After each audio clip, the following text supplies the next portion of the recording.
Ito pa lang nabili ko na oven siya. 2 layer siya tapos 6 tray siya or 6 na plancha. Yung plancha niya is standard na rin yung sukat nito. Yung kanya, length niya, mula dito hanggang dito is 57 inches. Tapos, yung height niya, hanggang dito, hanggang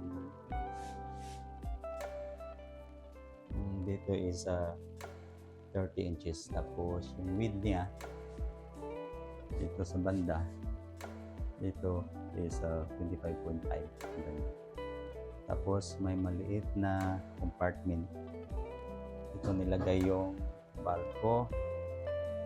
Itong dalawang valve spray na to sa kanila. Tapos, yan, maliit lang siya. Tapos, close natin. Dito, ito yung connection sa saksak mo sa kurente sa ilaw. Temporary dito ko muna nilagay. Tapos, pag nakasaksak na yan, mauna yung valve. Yung valve sa loob. Ito layer. Yung valve na yan, good for oven na talaga yan yung pang-1. Kaya niya pang high heat siya. So, yung pan niya, hindi ka maglagay ng pan. Yung ordinary na valve. So, kasi ito for good for oven talaga. So, hanggang hindi ako nagkamali, 500 Celsius yung kaya na yun. Meron ka man makuha sa Shopee. Tapos may pinapadala din sila na tapos extra Shopee. Approachable naman sila. Tapos pero sa akin, itong kuha na to, sa akin na yung binili ko yung I think 200 plus. Tapos ito na yung spray thermometer nila. Tapos dito dito ka mag-on ng light sa loob. On mo, tapos ilaw niyo sa loob. Yan na, ilaw na. So dito, pag nag-bake ka, kitang-kita mo anong mang binibake mo kay tinapay, lechon belly, lechon manok, kitang-kita mo. Focus. Kahit ano, kita mo na siya. Maliwanag siya. Compare mo pag naka-off. Pag naka-on, yun na. Buksan mo siya. Maliwanag siya. So, kasi talaga dito. Diba?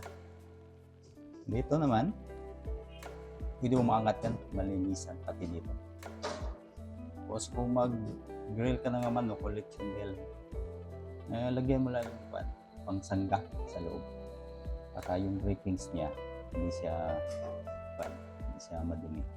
Or mas ganda din, lagyan ng foil dyan, cover ng foil para mabilis siya malinis. So maganda yung niya. Naka-glass siya. Close natin. Tapos subukan natin mag-on ng pan. Dito pag nag-on ka, itong burner, ikuan mo lang on and off. Diba? So pihit mo lang dyan. Ayan. Tapos buksan natin dito sa pan. So kailangan mo talaga ng lighter na ganito, yung haba. Pero pag ni-refer mo yung pangalan mo, pag bumili sa kanila, lagay mo lang yung pangalan ko. Or kung hindi nyo alam, i-comment nyo, tapos i-call mo yung buong pangalan ko. Para doon ang i-forward nyo sa page niya. Tapos bigyan kayo ng long lighter, saka regulator para sa LPG, tapos yung hose niya. So, libre na yan. Pero pwede naman mag-direct kayo. Kaso lang, yung previous na yun, hindi nyo makukuha pag hindi nyo ako ni-refer na nanggaling sa akin yung recommendation. Or, bigyan nyo yung pangalan mo sa akin, comment mo, bigay mo, tapos forward ko sa kanila para mas mabilis. So, tapos subukan natin mag-ilaw. Dalawa, sige. Tapos, ito. So, kailangan mo talaga ng mahaba kasi para maabot mo siya. Yan na.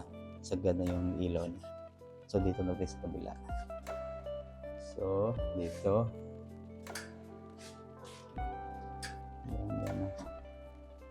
Yan. Tapos yung sa kabila naman. Maganda. Ako naman dyan yun eh.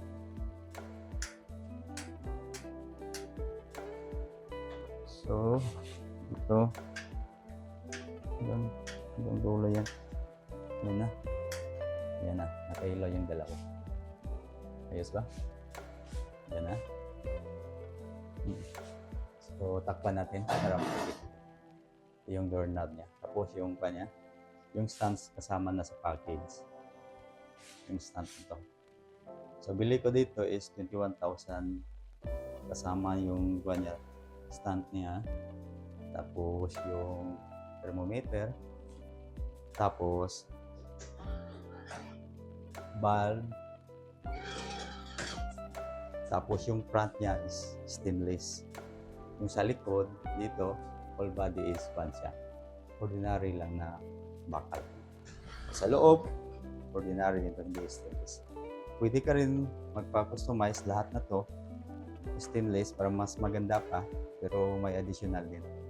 Pwede ka rin mag-request ng yung bricks para sa pizza. Pwede din, pero may additional na rin. Yun lang, pag may request ka ng kulay, pwede nila anong kulay. Tapos, madali na approachable naman sila eh. Magre-respond sila. Tapos yung terms of payment, merong video sa SWIS, hindi ako nagagamali. Tapos, update naman nila yung mga nagawa na ba, bigyan ka ng picture. Tapos, yung from Manila to Cebu City, yung nakuhan ko is mga 1 week talaga yun.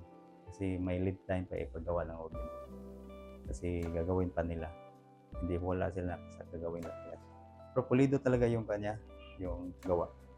Tapos nasubukan ko daw na mag-bake ng buko pie. Makita nyo, tignan nyo lang yun. Tapos pag nag-direct kayo sa page nila, wala namang problema mag-direct kayo. Ito yung nila, page nila. Pero yun lang, hindi nyo makukuha yung freebies pag nag-direct kayo. Pero pag nag-direct kayo sa page nila, walang problema.